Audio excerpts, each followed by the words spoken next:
SSLC ಪರೀಕ್ಷೆಯಲ್ಲಿ ಈ ಬಾರಿಯೂ ಬಾಲಕಿಯರದೇ ಮೇಲುಗೈ. ಕೋಲಾಹಲ ಎಬ್ಬಿಸಿದ ಮತ್ತೊಂದು ರಿಪೋರ್ಟ್. ಗೋಕರ್ಣದ ಮಹಾಬಲೇಶ್ವರ ದೇವಸ್ಥಾನದಲ್ಲಿ ತೀರ್ಥ ನೀಡುವ ಹಕ್ಕಿಗಾಗಿ ಚಿಟಾಪಟಿ. ಬನ್ನಿ ಡೀಟೇಲ್ಸ್ ನೋಡೋಣ. 2023-24ನೇ ಸಾಲಿನ ಎಸ್ಎಸ್ಎಲ್ಸಿ ಪರೀಕ್ಷೆಯ ಫಲಿತಾಂಶ ಪ್ರಕಟವಾಗಿದೆ. ಎಸ್ಎಸ್ಎಲ್ಸಿ ಪರೀಕ್ಷೆಯಲ್ಲಿ ಈ ಬಾರಿಯೂ ಕೂಡ ಬಾಲಕಿಯರೇ ಮೇಲುಗೈ ಸಾಧಿಸಿದ್ದಾರೆ. ರಾಜ್ಯಕ್ಕೆ ಉಡುಪಿ ಮೊದಲ ಸ್ಥಾನ, ದಕ್ಷಿಣ ಕನ್ನಡ 2ನೇ ಸ್ಥಾನ ಹಾಗೂ ಶಿವಮೊಗ್ಗ 3ನೇ ಸ್ಥಾನ ಪಡೆದರೆ ಯಾದಗಿರಿ ಕೊನೆಯ ಸ್ಥಾನವನ್ನು ಪಡೆದಿದೆ. ಈ ಬಾರಿ 73.40% ಫಲಿತಾಂಶ ಬಂದಿದ್ದು 6,31,204 ವಿದ್ಯಾರ್ಥಿಗಳು ಪಾಸ್ ಆಗಿದ್ದಾರೆ. 2,87,416 ಬಾಲಕರು, 3,43,788 ಬಾಲಕಿಯರು ಪಾಸ್ ಆಗಿದ್ದಾರೆ. 2022-23ರಲ್ಲಿ 83.89% ಇದ್ರೆ ಈ ಬಾರಿ 73.40% ಮಂದಿ ಪಾಸ್ ಆಗಿದ್ದಾರೆ. ಶೇಕಡ 10%ನಷ್ಟು ಫಲಿತಾಂಶ ಕುಸಿತವಾಗಿದೆ. 2023-24ನೇ ಸಾಲಿನ ಎಸ್ಎಸ್ಎಲ್ಸಿ ಪರೀಕ್ಷೆಯು ಮಾರ್ಚ್ 25ರಿಂದ ಏಪ್ರಿಲ್ 6ರವರೆಗೂ ಕೂಡ ನಡೆದಿತ್ತು. ಎಸ್ಎಸ್ಎಲ್ಸಿ ಪರೀಕ್ಷೆಯಲ್ಲಿ ಒಟ್ಟು 2,750 ಪರೀಕ್ಷಾ ಕೇಂದ್ರಗಳಲ್ಲಿ 8,59,967 ವಿದ್ಯಾರ್ಥಿಗಳು ಪರೀಕ್ಷೆ ಬರೆದಿದ್ದಾರೆ. ಎಸ್ಎಸ್ಎಲ್ಸಿ ಪರೀಕ್ಷೆಯಲ್ಲಿ ಉಡುಪಿ ಜಿಲ್ಲೆ 94% ಫಲಿತಾಂಶ, ದಕ್ಷಿಣ ಕನ್ನಡ 92% ಫಲಿತಾಂಶ, ಶಿವಮೊಗ್ಗ 88% ಫಲಿತಾಂಶ, ಕೊಡಗು 88%, ಉತ್ತರ ಕನ್ನಡ 86%, ಹಾಸನ 86%, ಮೈಸೂರು 85%, ಶಿರಸಿ 84%, ಬೆಂಗಳೂರು ಗ್ರಾಮಾಂತರ 83% ಫಲಿತಾಂಶವನ್ನು ಪಡೆದುಕೊಂಡಿದ್ರೆ ಯಾದಗಿರಿ ಜಿಲ್ಲೆಯಲ್ಲಿ 50.59% ನಷ್ಟು ಫಲಿತಾಂಶ ಬಂದಿದೆ. ಪಾಸ್ ಆಗಲಿ ಫೇಲ್ ಆಗಲಿ 3 ಬಾರಿ ಪರೀಕ್ಷೆ ಬರೆಯುವ ಅವಕಾಶವನ್ನು ಕಲ್ಪಿಸಲಾಗಿದೆ. ಪಾಸಾದವರು ಸಹ ಅಂಕವನ್ನು ಹೆಚ್ಚಿಸಿಕೊಳ್ಳಲು ಮತ್ತೆ ಪರೀಕ್ಷೆ 2, ಪರೀಕ್ಷೆ 3 ಬರೆಯಬಹುದಾಗಿದೆ. 2024ರ ಎಸ್ಎಸ್ಎಲ್ಸಿ ಫಲಿತಾಂಶ ಪ್ರಕಟವಾಗಿದೆ. ಈ ಬಾರಿ ಎಸ್ಎಸ್ಎಲ್ಸಿ ಪರೀಕ್ಷೆಯಲ್ಲಿ ಬಾಗಲಕೋಟೆ ಜಿಲ್ಲೆಯ ಮುಧೋಳ ತಾಲೂಕಿನ ವಿದ್ಯಾರ್ಥಿನಿ ಅಂಕಿತಾ ಬಸಪ್ಪ ಕೊಣ್ಣೂರ್ 625ಕ್ಕೆ 625 ಅಂಕ ಪಡೆಯುವ ಮೂಲಕ ರಾಜ್ಯಕ್ಕೆ ಮೊದಲ ಸ್ಥಾನ ಪಡೆದುಕೊಂಡಿದ್ದಾರೆ. ಮೆಳ್ಳಿಗೇರಿಯ ಮೊರಾರ್ಜಿ ದೇಸಾಯಿ ವಸತಿ ಶಾಲೆಯಲ್ಲಿ ವ್ಯಾಸಂಗ ಮಾಡ್ತಾ ಇದ್ರು ಅಂಕಿತಾ ಬಸಪ್ಪ ಭವಿಷ್ಯದಲ್ಲಿ IAS ಮಾಡುವ ಕನಸನ್ನ ಕಂಡಿದ್ದಾರೆ. ಬೆಂಗಳೂರಿನಲ್ಲಿ ಮೇಧಾ ಪಿ ಶೆಟ್ಟಿ, ದಕ್ಷಿಣ ಕನ್ನಡದ ಚಿನ್ಮಯ್ ಹೆಗಡೆ, ಶ್ರೀರಾಮ್ KM, ದರ್ಶನ್ ಸುಬ್ರಾಯ್ ಭಟ್ ಹಾಗೂ ತುಮಕೂರಿನ ಹರ್ಷಿತಾ DM 625ಕ್ಕೆ 624 ಅಂಕವನ್ನು ಪಡೆದು 2ನೇ ಸ್ಥಾನ ಪಡೆದಿದ್ದಾರೆ. ಉಡುಪಿ ಜಿಲ್ಲೆಯ ಕಾರ್ಕಳ ತಾಲೂಕಿನ ಸಹನಾ, ಚಿಕ್ಕಬಳ್ಳಾಪುರದ ಮೋನಿಶ್ ಸಾಯಿ, ಕೋಲಾರ ಜಿಲ್ಲೆಯ KGF ವಿದ್ಯಾರ್ಥಿನಿ ದರ್ಶಿತಾ 623 ಅಂಕವನ್ನು ಪಡೆದು ರಾಜ್ಯಕ್ಕೆ 3ನೇ ಸ್ಥಾನವನ್ನು ಪಡೆದುಕೊಂಡಿದ್ದಾರೆ. ಟಾಪರ್ ಆಗಿರುವ ವಿದ್ಯಾರ್ಥಿಗಳಿಗೆ ಶಾಲೆಯ ಶಿಕ್ಷಕರು, ಪ್ರಾಂಶುಪಾಲರು, ಪೋಷಕರು ಸಿಹಿಯನ್ನ ತಿನ್ನಿಸಿ ಶುಭಾಶಯವನ್ನು ಕೋರಿ ಸಂಭ್ರಮಿಸಿದ್ದಾರೆ. ಮೊದಲನೇದಾಗಿ ತುಂಬಾ ಖುಷಿ ಆಯ್ತು ಸರ್. ನನಗಷ್ಟೇ ಅಲ್ಲ, ನಮ್ಮ ಪಾಲಕರಿಗಾಯ್ತು, ಎಲ್ಲ ಶಿಕ್ಷಕರಿಗಾಯ್ತು ತುಂಬಾ ಖುಷಿ ಆಯ್ತು ಸರ್. ಅಂದ್ರೆ ಮಾತಲ್ಲಿ ಹೇಳಕ್ ಆಗ್ತಿಲ್ಲ ಸರ್, ಅಷ್ಟೆಲ್ಲ ಖುಷಿ ಆಯ್ತು. ಕಷ್ಟ ಇದೆ, 10th ಓದಬೇಕು, ಅದು ಡೇ ಟು ಡೇ ಓದಬೇಕು, ಅಂದರೆ ಅವರ್ಸ್ ಲೆಕ್ಕ ಇಟ್ಕೊಂಡು ಓದಬಾರ್ದು. ಯಾವಾಗ ಟೈಮ್ ಸಿಗುತ್ತೆ ಆ ಥರ ಓದ್ತಿದ್ದೆ ನಾನು. ಆಮೇಲೆ ಬಿಟ್ಟರೆ ನನ್ನ ಪೇರೆಂಟ್ಸ್ ಸಪೋರ್ಟು ತುಂಬ ಇತ್ತು. ಲೋಕಸಭೆ ಚುನಾವಣೆ ನಡೀತಾ ಇರೋ ಹೊತ್ತಲ್ಲೇ ಮತ್ತೊಂದು ರಿಪೋರ್ಟ್ ಕೋಲಾಹಲ ಎಬ್ಬಿಸಿದೆ.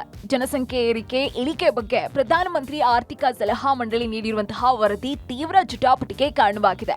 ಇದರ ಪ್ರಕಾರ ಭಾರತದಲ್ಲಿ ಹಿಂದೂಗಳ ಪ್ರಮಾಣ ಶೇಕಡ 7.8% ಕುಸಿತ ಆಗಿದೆ. 1950ರಲ್ಲಿ ಶೇಕಡ 80ರಷ್ಟಿದ್ದಂತಹ ಹಿಂದೂಗಳ ಜನಸಂಖ್ಯೆ 2015ರ ಹೊತ್ತಿಗೆ ಶೇಕಡ 78ಕ್ಕೆ ಇಳಿಕೆಯಾಗಿದೆ. ಅಂದ್ರೆ 7.8% ಹಿಂದೂಗಳ ಜನಸಂಖ್ಯೆ ಇಳಿಕೆಯಾಗಿರೋದು ಕಳವಳಕ್ಕೆ ಕಾರಣವಾಗಿದೆ. ಇನ್ನು ಮುಸ್ಲಿಮರ ಸಂಖ್ಯೆ ಏರಿಕೆಯಾಗಿದೆ. 1950ರಲ್ಲಿ 9.84% ಇದ್ದಂತಹ ಜನಸಂಖ್ಯೆ ಶೇಕಡ 43.15%ಗೆ ಹೆಚ್ಚಿಗೆ ಆಗಿದೆ. ಇನ್ನು ಕ್ರಿಶ್ಚಿಯನ್, ಬೌದ್ಧ ಮತ್ತು ಸಿಖ್ಖರ ಸಂಖ್ಯೆಯಲ್ಲಿ ಹೆಚ್ಚಳ ಆಗಿದೆ. ಭಾರತ, ನೇಪಾಳ, ಮಯನ್ಮಾರ್ನಲ್ಲಿ ಬಹುಸಂಖ್ಯಾತ ಧರ್ಮದಲ್ಲಿ ಕುಸಿತ ಆಗಿದೆ. 167 ದೇಶಗಳ ಬೆಳವಣಿಗೆ ಬಗ್ಗೆ ಅಧ್ಯಯನ ಮಾಡಿದ್ದು 123 ದೇಶಗಳಲ್ಲಿ ಬಹುಸಂಖ್ಯಾತರ ಸಂಖ್ಯೆ ಇಳಿಕೆ, ಇನ್ನು ಅಲ್ಪಸಂಖ್ಯಾತರ ವೃದ್ಧಿಯಾಗಿದೆ. ಬಾಂಗ್ಲಾದೇಶ 18.5%, ಪಾಕಿಸ್ತಾನ 3.75%, ಅಫ್ಘಾನಿಸ್ತಾನದಲ್ಲಿ 0.29% ರಷ್ಟು ಬಹುಸಂಖ್ಯಾತರ ಏರಿಕೆಯಾಗಿದೆ. ವಿಶ್ವಪ್ರಸಿದ್ಧ ಗೋಕರ್ಣದ ಮಹಾಬಲೇಶ್ವರ ದೇವಸ್ಥಾನದ ನಂದಿ ಮಂಟಪದಲ್ಲಿ ತೀರ್ಥ ನೀಡುವ ಹಕ್ಕಿಗಾಗಿ ದೇವಸ್ಥಾನದ ಗರ್ಭಗುಡಿಯಲ್ಲಿ ಅರ್ಚಕರ ಕುಟುಂಬಗಳು ಪ್ರತಿಭಟನೆಗೆ ಇಳಿದು ಗಲಾಟೆಯನ್ನ ನಡೆಸಿವೆ. ಸದ್ಯ ಕಮಟ AC ಮಧ್ಯಸ್ಥಿಕೆಯಲ್ಲಿ ಗಲಾಟೆಗೆ ಅಲ್ಪ ವಿರಾಮ ಬಿದ್ದಿದೆ. ಕಮಟದ AC ಕಲ್ಯಾಣಿ ಕಾಂಬ್ಳೆ ಎನ್ನುವವರು 7 ದಿನದ ತನಕ ಅವಕಾಶ ಕೇಳಿದ್ದು ಯಥಾಸ್ಥಿತಿ ಮುಂದುವರಿಸುವಂತೆ ಸೂಚನೆ ನೀಡಿದ ಹಿನ್ನೆಲೆಯಲ್ಲಿ ಪ್ರತಿಭಟನೆಗೆ ಇಳಿದಿದ್ದಂತಹ ಗೋಪು ಕುಟುಂಬದ ಅರ್ಚಕರು ಪ್ರತಿಭಟನೆಯನ್ನ ಹಿಂಪಡೆದಿದ್ದಾರೆ. ಇನ್ನು ಯಥಾಸ್ಥಿತಿಯಂತೆ ಜಂಬೆ ಮನೆತನ ಭಕ್ತರಿಗೆ ತೀರ್ಥ ತೀರ್ಥ ನೀಡುವ ಕಾಯಕ ಮುಂದುವರೆಸಿದೆ. ಈ ಹಿಂದೆ ದೇವಸ್ಥಾನದ ನಂದಿ ಮಂಟಪದಲ್ಲಿ ತೀರ್ಥ ನೀಡುವ ಹಾಗೂ ಭಕ್ತರು ನೀಡುವಂತಹ ಆರತಿ ತಟ್ಟೆ ಕಾಸಿನ ವಿಚಾರವಾಗಿ ಜಂಬೆ ಮನೆತನ ಹಾಗೂ ಗೋಪು ಮನೆತನದ ನಡುವೆ ವಿವಾದ ಏರ್ಪಟ್ಟು ಕೋರ್ಟ್ ಮೆಟ್ಟಿಲೇರಿತು. ಇನ್ನು ಕೋರ್ಟ್ನಲ್ಲಿ ವಿಚಾರಣಾ ಹಂತದಲ್ಲೇ ಇವತ್ತು ಗೋಪು ಮನೆತನ ದೇವಸ್ಥಾನದ ಗರ್ಭಗುಡಿಯಲ್ಲಿ ತಗಾದೆ ತೆಗೆದಿದ್ದು ಬಂದಂತಹ ಭಕ್ತರಿಗೂ ಕೂಡ ದೇವಸ್ಥಾನ ದರ್ಶನಕ್ಕೆ ಅಡ್ಡಿಯಾಯಿತು. ಚಿಕ್ಕಮಗಳೂರು ನಗರದಲ್ಲಿ ಒಂಟಿ ಸಲಗದ ಪುಂಡಾಟ ಜೋರಾಗಿದೆ. ನಗರದ ಜಯನಗರ ಬಡಾವಣೆಯಲ್ಲಿ ಒಂಟಿ ಸಲಗ ಇಡೀ ರಾತ್ರಿ ಬಿಂದಾಸಾಗಿ ಓಡಾಡಿದೆ. ಇದರಿಂದ ಬಡಾವಣೆ ನಿವಾಸಿಗಳಲ್ಲಿ ಆತಂಕ ಹೆಚ್ಚಾಗಿದೆ. ಮೂರು ಮನೆ ತೇಗೂರು ಗ್ರಾಮದ ಹಳ್ಳ ಹಾಗೂ ಗದ್ದೆ ಸಾಲಿನಲ್ಲಿ ಒಂಟಿ ಸಲಗ ಬೀಡು ಬಿಟ್ಟಿದೆ. ತೇಗೂರು ಮೂರು ಮನೆ ಹಳ್ಳಿ ಗ್ರಾಮದಲ್ಲಿ ಕಾಡಾನೆ ದಾಂಧಲೆ ಹೆಚ್ಚಾಗಿದ್ದು ಗ್ರಾಮದ ಜಾನುವಾರುಗಳನ್ನ ಒಂಟಿ ಸಲಗ ಅಟ್ಟಾಡಿಸಿದೆ. ಈ ವೇಳೆ ಹೆದರಿದಂತಹ ಗ್ರಾಮಸ್ಥರು ಕಿರ್ಚಾಡಿದ್ದಾರೆ. ಜನರ ಕಿರುಚಾಟಕ್ಕೆ ಗಾಬರಿಗೊಂಡಂತಹ ಒಂಟಿ ಸಲಗ ಚಿಕ್ಕಮಗಳೂರು ನಗರದ ಹೊರವಲಯದ ಗ್ರಾಮಗಳಿಗೆ ಎಂಟ್ರಿ ಕೊಟ್ಟಿದೆ. ಇನ್ನು ರಾತ್ರಿ ಇಡೀ ಚಿಕ್ಕಮಗಳೂರು ನಗರದಲ್ಲಿ ಓಡಾಡಿದ್ದು ಸದ್ಯ ಹೊರವಲಯದ ನೀಲಿಗಿರಿ ಪ್ಲಾಂಟೇಶನ್ನಲ್ಲಿ ಬೀಡು ಬಿಟ್ಟಿದೆ. ಸ್ಥಳಕ್ಕೆ ಅರಣ್ಯ ಇಲಾಖೆ ಸಿಬ್ಬಂದಿ ಭೇಟಿ ಕೊಟ್ಟಿದ್ದು ಕಾಡಾನೆ ಸೆರೆಗೆ ಮುಂದಾಗಿದ್ದಾರೆ. ರಾಜ್ಯದಲ್ಲಿ ಭೀಕರ ಬರ ಆವರಿಸಿದೆ. ರಾಜ್ಯದಲ್ಲಿ ಜಾನುವಾರುಗಳು ನೀರಿಗಾಗಿ ಪರಿತಪಿಸುವಂತಾಗಿದೆ. ಈ ಮಧ್ಯೆ ದಾವಣಗೆರೆ ತಾಲೂಕಿನ ಕಂದನಕೋವಿ ಗ್ರಾಮದಲ್ಲಿ ಇಡೀ ಗ್ರಾಮಕ್ಕೆ ನೀರು ಒದಗಿಸುವ ಸೌಲಭ್ಯ ಇದ್ರೂ ಕೂಡ ಅಧಿಕಾರಿಗಳ ನಿರ್ಲಕ್ಷ್ಯದಿಂದ ನೀರಿಗಾಗಿ ಹಾಹಾಕಾರ ಶುರುವಾಗಿದೆ. ಇದರಿಂದ ರೋಸಿ ಹೋಗಿರುವಂತಹ ಗ್ರಾಮಸ್ಥರು ಗ್ರಾಮ ಪಂಚಾಯಿತಿಗೆ ಬೀಗ ಜಡಿದು ಪ್ರತಿಭಟನೆ ನಡೆಸಿ ಆಕ್ರೋಶವನ್ನ ವ್ಯಕ್ತಪಡಿಸಿದ್ರು. ಗ್ರಾಮದಲ್ಲಿ ಕಳೆದ 5 ತಿಂಗಳಿನಿಂದ ನೀರಿನ ಸಮಸ್ಯೆ ಇದ್ದು ಹಲವು ಬಾರಿ ಪಿಡಿಒ ಸೇರಿದಂತೆ ಸಂಬಂಧಪಟ್ಟ ಅಧಿಕಾರಿಗಳಿಗೆ ಮನವಿ ಮಾಡಿದ್ರೂ ಕೂಡ ಪ್ರಯೋಜನ ಆಗಿಲ್ಲ.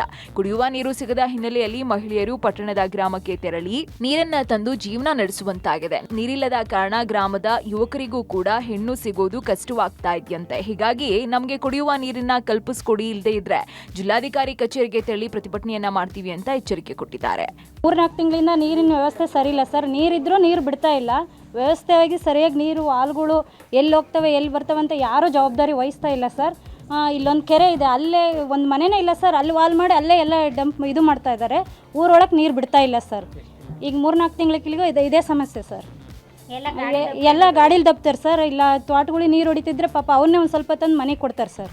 ನೀರಿದೆ, ಆ ನೀರನ್ನು ವ್ಯವಸ್ಥಿತವಾಗಿ ಬಳಸುವಂಥ ಅಧಿಕಾರಿಗಳು ಮತ್ತು ಅವನು ಈ ವಾಲ್ಮ್ಯಾನ್ ಏನಿದಾನಲ್ಲ ಅವನು ಹೊಸಬನ್ ತಗೊಂಡರೆ ಅವನಿಗೇನು ಯಾವ ವ್ಯವಸ್ಥೆನೂ ಸಹ ಗೊತ್ತಿಲ್ಲ. ಅವನು ಕರ್ಕೊಂಡೋಗಿ ಎಲ್ಲ ಒಂದು ತೋರಿಸಿ ಆ ವ್ಯವಸ್ಥೆನ ಸರಿಪಡಿಸ್ಬೇಕು ಅನ್ನೋದು ಮೊದಲು ಅಧಿಕಾರಿಗಳಿಗಿಲ್ಲ.